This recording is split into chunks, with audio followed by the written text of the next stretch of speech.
Nefertari Vivi is in big trouble because Monkey D. Dragon may be the most wanted person in the world, but Vivi is the most person wanted in the world by Emu, and that is a significantly worse title to carry. And what's going to happen from here has been forecast by attractive weather author Eiichiro Oda for literally over a decade now, with Emu's end goal being to marry Vivi. When I went back on all of Vivi's post-Alabaster appearances, I was shocked at just how blatant Eiichiro Oda has been here. And there's also a lot that's been lost in translation because English is not Japanese, and so I'll be referring to evidence provided by Dawn and Dusk, a native Japanese translator, and there will be a link to their channel in the description. But firstly, Vivi has a big problem. We're at the end of Egghead Island now. The Straw Hats are about to escape, at least at the time of this recording. By the time this video comes out, they may have already escaped, past tense. But they'll be heading to Elbaf and likely beyond the reach of the Marines. So the world government are going to need to find something else to occupy their time with, after which point their focus should shift to Vivi. Because Emu, he says very little and is potentially also very little, but one of the things he's made very clear and even commanded the elders to carry out is that he wants Vivi. Emu's desire for Vivi has been speculated ever since chapter 908, which was published 6 years ago now, and it introduced Emu holding a photo of Vivi. And from here the internet went a little bit wild, suggesting very big picture stuff like how Emu needed her in order to gain control of Pluton, remembering that this was before we knew it was below Wano and still thought it was on Alabaster. But there was one lone Redditor who was able to pierce the dark cloud of fan theories and get a clear vision of the future. What if Emu's just a regular dude and he finds Vivi exceptionally hot? And as it turns out, that's the closest that anyone got to the real answer. In fact, this here crudely drawn gif predicted the future better than every professional One Piece theorist combined. But why does Emu want the Vivi? Sure, you can say it's because she looks like Lily and Emu is obsessed with Lily, but does it go deeper than that? And does Vivi perhaps have a connection to Lily beyond that of a simple descendant and more like Luffy's connection to Joy Boy? The answer is maybe, very maybe. And I'll tell you why in a bit, but we need to focus on Emu first. Because what does he actually plan on doing with Vivi if he gets her? Well, a clue to this can be found within the concept of the empty throne itself, a symbolic object designed to maintain peace amongst the world government nations, enforcing a sense of equality, as none of them need to bow to any single seated entity. This was of course a clever ruse, and it's very interesting to think about how Emu ended up being the person to plant their silhouetted buttocks on the empty throne, considering that there would have been at least 18 other contenders, not counting the Nefertari family who said, nah mate. But in Japanese, the empty throne is named the Kara no Gyokuza, with the first kanji within that name also being able to form the word Gyomu, meaning nothingness and nihility. So we're not talking empty like, oh no, my tomato sauce bottle is empty, however will I eat assorted cooked potatoes now? Dry and unlubricated? I think not, sir. What we're talking about is emptiness on a much more deep and existential level. And the idea being proposed is that this is a pun. It's not just about the throne being symbolically to display equal power within the world government, it's also commentary on Emu's state of being. He himself is profoundly empty, and even though he's ruling the world, what good is it when everyone he becomes close to eventually dies and leaves him with nothing? Emu is a fundamentally lonely being, so I think, rather tragically, what he wants is a friend. Those things that One Piece is all about. He wants a Nakama of his own. And so it's very possible that Emu wants Vivi in order to make her immortal and live out his eternal Lily dreams with her. To not have this second chance at Lily slip through the vast cracks of death once more. Because Emu is obsessed with Lily to the point where, even though she's dead, I think she still has a fairly good case to take out a restraining order on him. But why has he waited for Vivi? There have been so many Nefertari families, like say Nefertari Titi, who looked a lot like Lily as well. Although that does bring up the potentially awkward question of who exactly was the descendant of Lily? Was it Cobra or was it Titi? Because at the moment it feels like Alabaster has some, how shall we say, close family ties, which is not at all helped by that one time that King Cobra spied on his daughter in the bath. May he rest in perverted peace. But as alluded to before, the answer could actually lie more in Luffy. Up until recently, Emmett didn't actually make any distinction between Luffy and Joy Boy. He saw Luffy and he called him Joy Boy, which began to refuel the theories that they are indeed the same person. However, Emma did eventually distinguish between them and was officially introduced to Monkey D. Luffy. However, he did mention that Luffy and Joy Boy look pretty much exactly alike, almost like some sort of reincarnation. The reincarnation part are my words, not his. But the same thing appears to be happening with Emu and Vivi. Just as Emmett saw Luffy and thought, mate, Joy Boy, Emu has seen Vivi and thought, mate, Lily. And it's probably not just a coincidence that there are at least two people in the modern day carrying showing the faces of ancient citizens. We could even make it 3 if we could jam Ryoma into the timeline because he looks exactly like Zoro. And also there's a solid argument to be made that Shirahoshi could be a mirror image of the ancient mermaid princess. We just haven't had anyone who knew her able to confirm that as of yet, except for potentially Imu, who really did not take kindly to the visage of Shirahoshi and stabbed her photo in the Chamber of Flowers. But it really does seem like a lot of people from these ancient times are suddenly converging 800 years later. Whether it be mirror image reincarnations or just people who have been alive that long like Emma, Zunesha, and Imu. But ultimately, it would appear that ever since the Alabaster, Oda has been setting Vivi up for a wedding. First thing about this, as a note on the Chamber of Flowers that Imu usually occupies, the kind of flowers that Imu keeps in there are known as colour lily, which is unlikely to be a coincidence given his lily obsession, but these flowers are typically used for weddings because they're all lovely and white, in keeping with the traditional Western bride dress aesthetic. But also, the colour lily symbolizes life and fertility. But also, because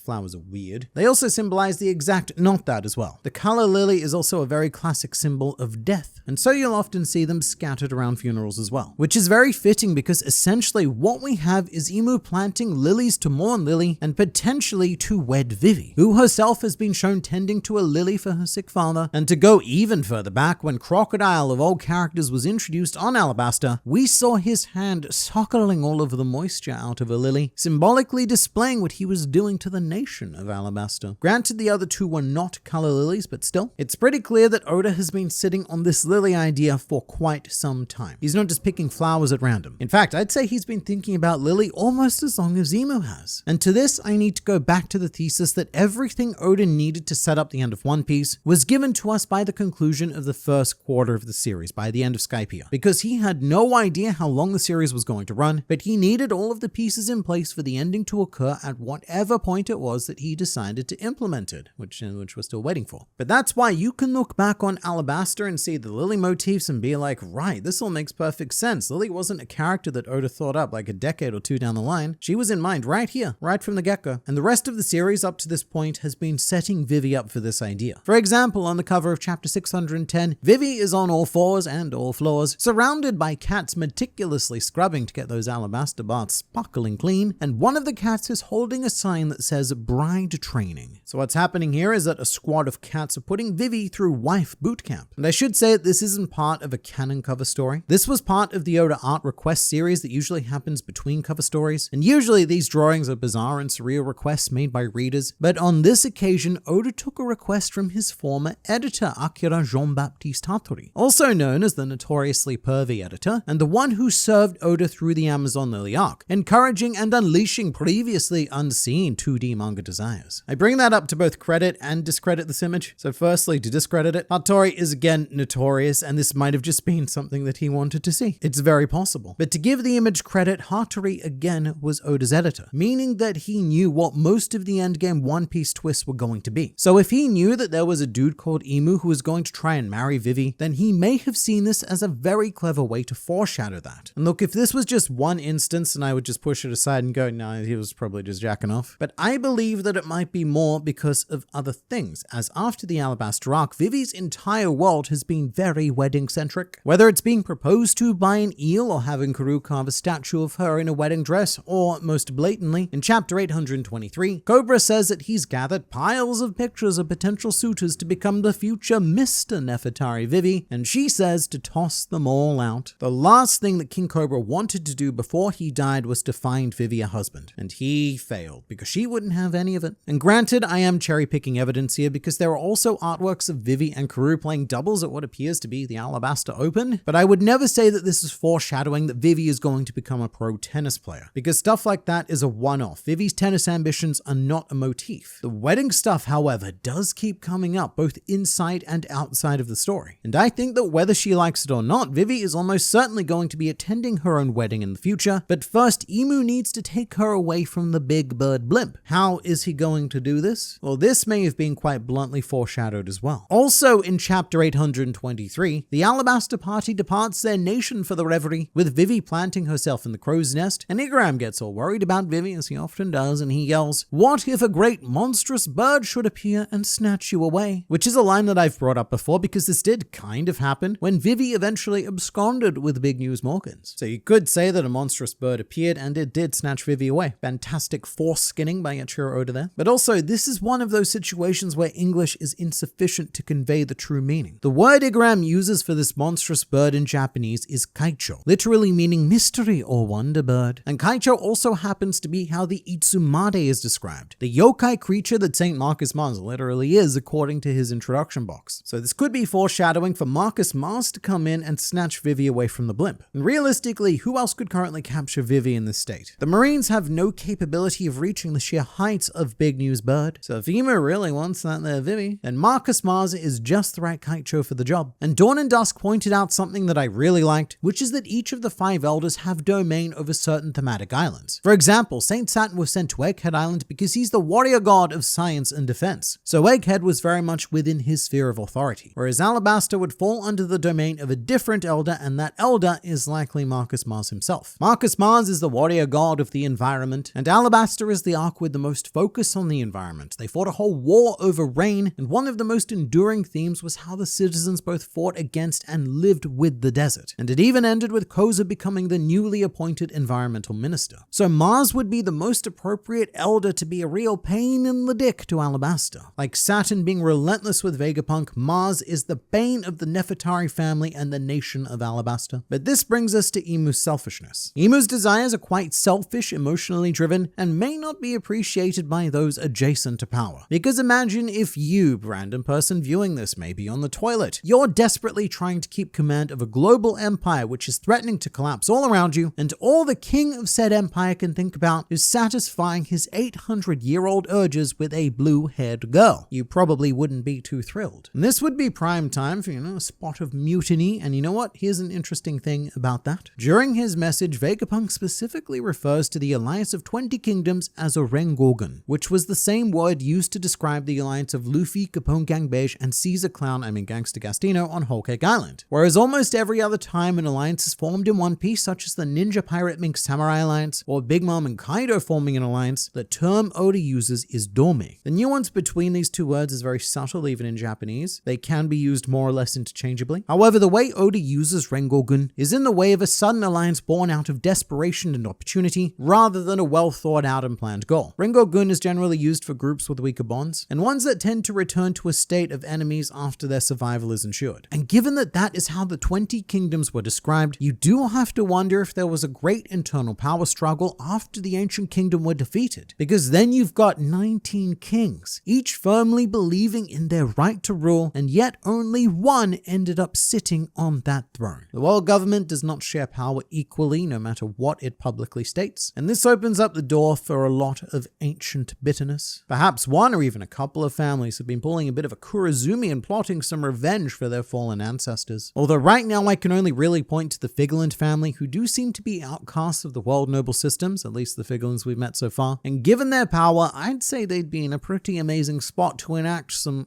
delicious betrayal. But what all of this boils down to is also Luffy. As I've said multiple times in the past, and will say many more times in the future, our boy is not a hero. In fact, he's never even fought against the world government if one of his friends hasn't been in danger. Luffy has no real reason to fight the world government otherwise, because they weren't actively trying to reach Laugh Tale, find the One Piece, and stop his dream. So if we did want to set up, one last huge conflict between a Luffy and a world government, then Luffy needs something or someone to fight for. And Vivi is a great candidate for that, especially since after Luffy heard about the Reverie events, he declared that they were going to Alabasta and then Marijois before being talked out of it, because he would drop everything in an instant to save Vivi, or attend her wedding, or perhaps both. Both are quite likely, and thus what we have happening is the modern day version of the struggle that Joy Boy and Lily faced against Emu, this time featuring a Luffy and a Vivi.